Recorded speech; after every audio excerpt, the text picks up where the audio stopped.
Hey guys, in this video, I will show you how to create thank you page in WooCommerce. Alright, so let's begin with the video.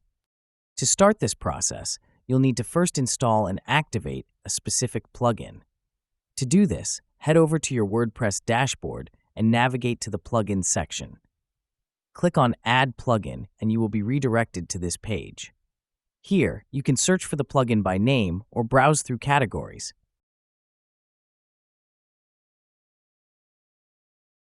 Once you find it, simply click on Install and then activate it. This is a crucial step as activating the plugin will integrate it with your WooCommerce setup, preparing it for use. After activation, your next move is to delve into the plugin settings. Access these by going to the WooCommerce section on your dashboard, where you'll find several options listed. Click on Thank You page and from there, locate the Products tab. Here, you'll see the Thank You page settings, which is the section we're interested in.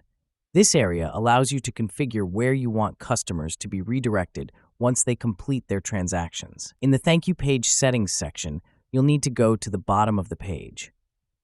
Here, you'll find an option to select the Thank You page you've created. Selecting this page means that every time a customer completes a purchase, they'll be redirected to this customized Thank You page instead of the default WooCommerce page. Once you've made your selection, don't forget to save the changes. And that's it. So that is how you can create Thank You page in WooCommerce. So that's all for this video. Thanks.